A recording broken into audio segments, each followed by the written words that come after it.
예, 안녕하십니까.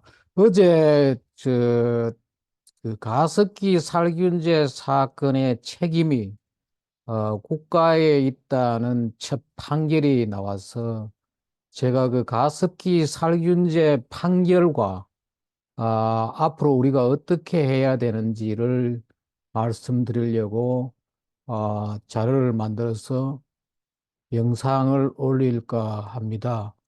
어제 보면은 여기에 그 보면은 가습기 살균제 국가 배상 첫 인정, 그리고 여기 보면은 또 SBS 같은 데서는 가습기 살균제 국가 책임 첫 인정하면서 정부가 이 중재자 아닌 배상의 주체다. 제가 그동안 여러 번 이게 가습기 살균제는 이게 물론 그 기업 책임이 있지만은 국민들은 그 가습기 살균제를 사게 된 거는 뭔가 하면 국가에서 인정했기 때문에 이걸 산 거거든요. 그 책임이 있고 우리나라의 지금까지 잘못된 그 환경 정책, 또 그 환경부 자체가 지금 뭔가 하면은 환경이 과연 뭘 해야 되는지를 잘 모르고 말이에요. 하고 있다는 걸 보여주는 이 대표적인 이 사건입니다. 그건 조금 뒤에 말씀드리도록 하고 봅시다. 여기 보면은 여기도 뭐 MBC에도 1심을 뒤집었다. 제가 보니까 그동안에 그래도 이분이 참 그 최예용, 이분이 이 가습기 살균제에 대해 가지고 굉장히 많은 노력을 했는 것 같아요. 그리고 또 환경이 결국은 인간을 위하는 거고 국민의 건강을 위하고 건강하고 쾌적한 삶을 위하고 어떤 그런 개념들이 제대로 잡혀 있는 분 같아요. 우리나라의 이 환경운동 하는 사람들이 대부분 다가 뭔가 하면은 국가의 발전을 방해하고 지금 어떤 뭐 4대강 사업 반대하고 옛날에 대운하 반대하고 새만금 사업 반대하고 KTX 천성산 그 터널 뚫는다고 반대하고 했는데 그분들은 지금 잘못 생각하고 있는 환경운동을 하고 있고 반정부 운동을 하는 거예요. 근데 이런 분들은 어, 그 생각이 다른 것 같더라고 제가 보니까요. 봅시다. 지금 보십시오. 가습기 살균제에 그 총 사용한 사람이 600만 명이 넘고 말이에요. 이 지금 병원 치료 경험이 55만 명. 그리고 여기에 사망자가 말이에요. 이게 엄청난 사망자가 있어요. 지금 신고된 거는 뭐 1,500명 뭐 이러지만은 실제로 추사는 10,000명이 넘는다는 거 아니에요. 왜냐하면은 이 시기에 우리나라의 그 폐렴으로 이 사망한 사람들이 갑자기 늘고 이랬던 거죠. 건강 피해자가 뭐 67만 명. 엄청난 거죠. 근데 이게 왜 이러냐. 제가 이 환경 강의 때도 이게 늘 하는 얘기지만 뭐냐면은 바로 지금 과학과 기술은 지금 현대 과학은 여기에 가고 있고 일반 대중의 이 지식은 여기에 있어요. 이 중간에 엄청난 갭이 있는 거지. 그리고 앞으로 말이에요. 문명 발전과 함께 과학기술과 일반 대중의 간격은 점점 더 벌어지는 거예요. 근데 이 간격을 누가 맞춰야 되느냐? 이 정부에서 이걸 규제를 해줘야 되고 하는데 안 되는 거죠. 보면은 새로운 물질과 기계가 나와 사용되겠지만은 정부 규제나 일반인의 지식이 따라가지 못한다. 그 정부에 있는 뭐 환경부에 있는 공무원 이런 분들도 그걸 다 못 따라가요. 그분들이 아주 열정적으로 공부를 하고 국민을 위해서 봉사를 해야 되겠다는 어떤 그런 신념이 없으면 이 도저히 불가능하고 끊임없이 우리나라의 지금 환경부에서 하는 일은 뭔가 하면은 규제, 계속해서 이 일반인들이 잘못했으니까 당신들이 뭘 전략을 하고 당신들이 어? 이거 저 뭐야 일회용품 사용하지 말고 뭐 물론 줄여야죠. 근데 거기에 효과를 보겠다고. 우리가 흔히 환경 정책에 여러 가지 이제 수단이 있는데 그 중에가 크게 우리가 네 가지를 이야기합니다. 하나는 뭔가 하면은 규제적 수단. 뭘 하지 말아라. 폐소를 버리지 말아라. 쓰레기를 버리지 말아라. 대기오염 물질을 배출하지 말아라. 이 규제적 수단. 그 다음에 또 하나가 이제 경제적 수단이에요. 경제적 혜택을 주는 어떤 그런 것들. 그게 있고, 세 번째가 뭔가 하면 개입적 수단이라 해가지고, 정부가 직접 나서가지고, 하수 처리장도 짓고, 하천도 정화하고, 이런 것들이죠. 그 다음에 네 번째가 이제 홍보적 수단, 뭐 이런 건데, 교육, 이런 것들인데, 가장 효과가 없는 게 홍보나 교육입니다. 근데 지금 우리나라는 계속 그걸 하겠다고, 언론에 엄청난 돈을 써가면서 이걸 하지 마세요. 저걸 하지 마세요. 그게 안 된다는 거죠. 하여튼 그래서 지금 우리나라에 이런 사건이 없으려 그러면은 정부도 바뀌어야 하고 또 하나가 뭐냐. 우리 생존을 위한 환경교육이 절실한 거죠. 과거에 제가 그 환경교육학회 회장하고 이럴 때 주로 이제 했던 말이 뭔가 하면은 환경교육은 미래 세대를 위한 교육이고 또 공동체를 위한 교육이다. 지금 이런 상황에서 지금 우리 자신이 살아남고 우리 자신이 건강하게 살기 위해서 공부를 해야 된다. 그런 이야기입니다. 근데 우선 그렇다면 이제 가습기에 대한 살균제에 대한 가습기인 살균제에 대한 이야기를 좀 하면은 우선 가습기를 보면은 종류가 말이에요. 초음파, 이 가장 널리 쓰이죠. 여기에 이제 살균제를 넣어가지고 그런 이제 참사가 일어난 거죠. 이게 문제가 되니까 가열식이 나왔어요. 가열식은 이게 이제 물을 끓이는 거죠. 이 물을 끓이는데 이게 문제가 이게 넘어지고 하면은 완전히 뜨거운 물 때문에 애들이 이제 다치고 뭐 이런 문제가 있다. 그게 이제 방송에도 나오고 했죠. 세 번째가 이 자연기화식인데 이 자연기화식은 뭐냐면은 선풍기 앞에 선풍기로 가지고 물을 증발시키는 그 원리인데 효과가 그렇게 많지 않아요. 근데 제가 이제 그 말씀드리고자 하는 것은 이 가열식이 나온 거는 바로 초음파에 살균제에 넣으니까 그기는 초음파에 살균제를 넣어가지고 이 살균을 해야 되니까 끓이면서 살균을 하겠다.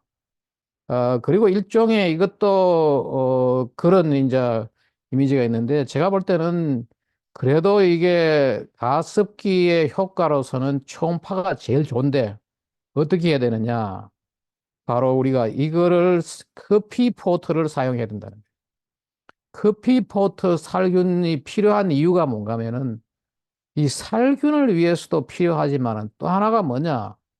잔류염소 때문에 그러죠.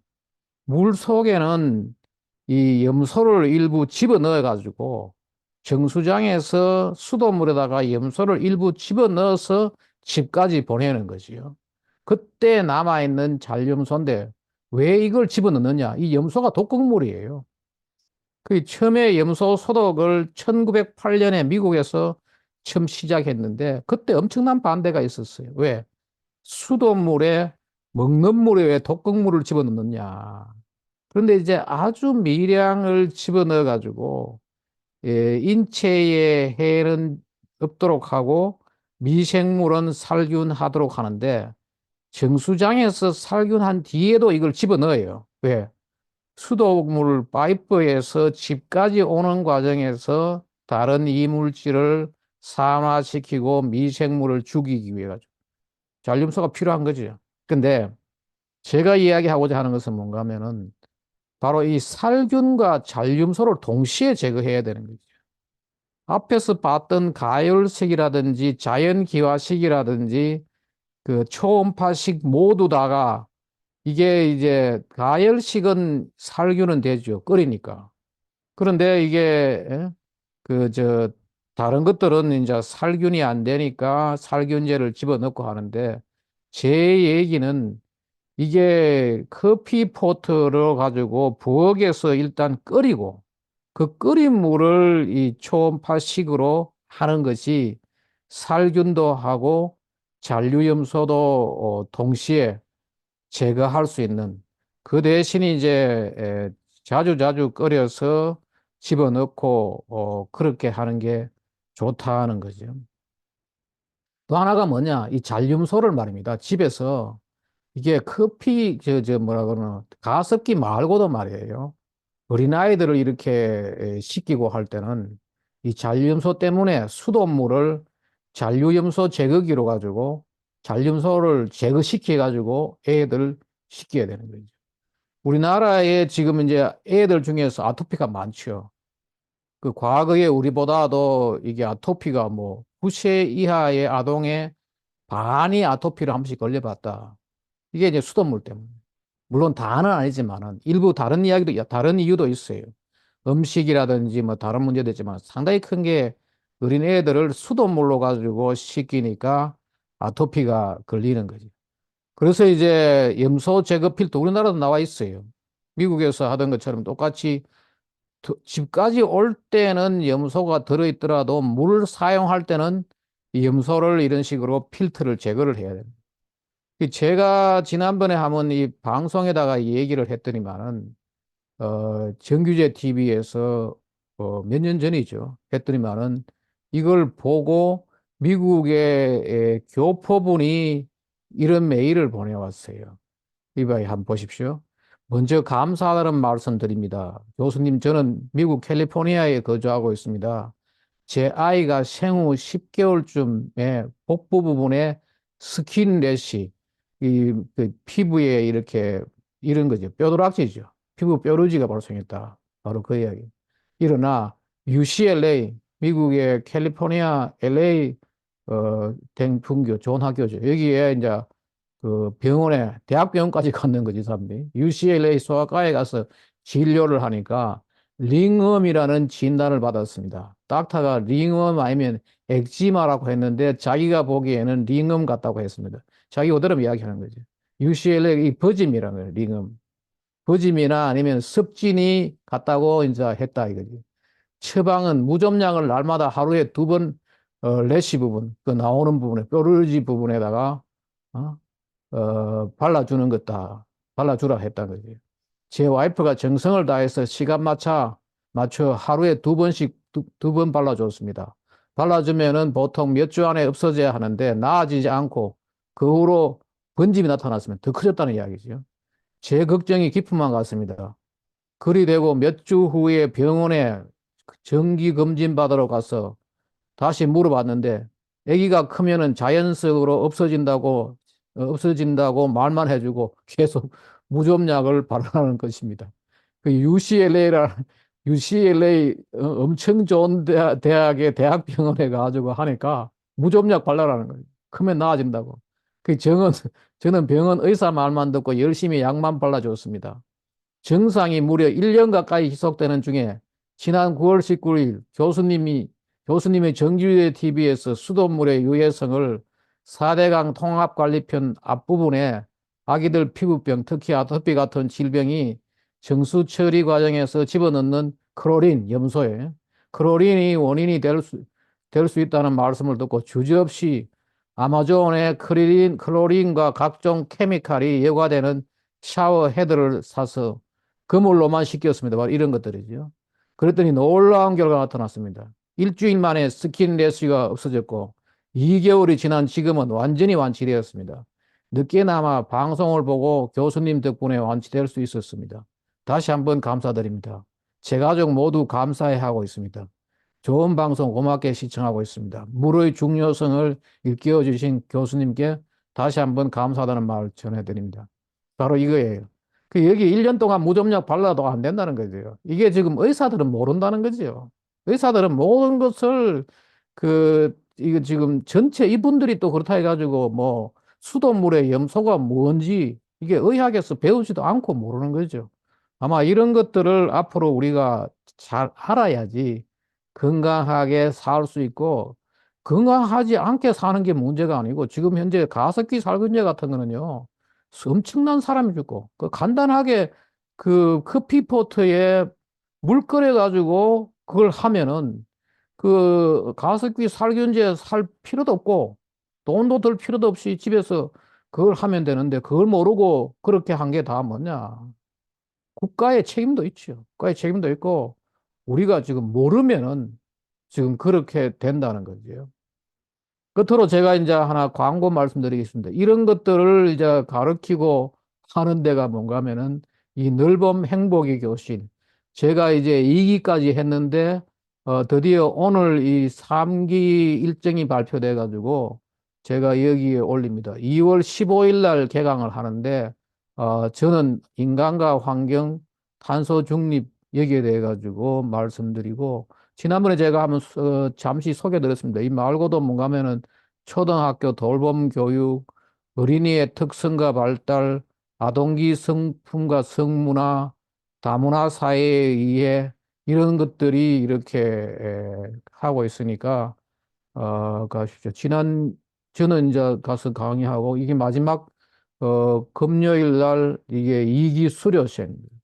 그때 와가지고 이기 수료생. 저는 이제 수료식 때는 못 갔죠. 그 전날 강의를 하고 수료식 때 이렇게 수료를 하고 일부는 이렇게 온라인으로 이렇게 수료를 합니다. 그 이게 오프라인으로 오셔가지고 강의 들으셨던 분. 일기보다도 이기가 조금 적은 것 같아요. 그래서 많은 분들이 이렇게 와서 강의를 들으시고 또 여기에 늘봄학교 교사가 돼가지고 시간이 되시는 분은 학교의 어떤 방과 후에 돌봐주는 그러한 일자리도 생기고 하니까 많은 분들이 참여해 주시면 감사하겠습니다. 오시면은 이제 저도 제 강의도 듣고 합니다. 오늘은 어제 나왔던 그 판결이 제가 그동안에 계속해서 국가의 책임, 우리나라의 이 환경 정책이 바뀌어야 되고, 이 환경 운동이 바뀌어야 되고, 국민의 환경 이념이 바뀌어야지. 그리고 또 그게 또 헌법 정신에, 또 자유주의, 자유민주주의 헌법 정신에 맞게 살아가는 것. 그런 강조를 했는데, 어제 다행히 우리나라의 법원에서 정부의 책임을 인정하는 그런 판결이 나와서 오늘 이것을 올립니다. 예, 감사합니다.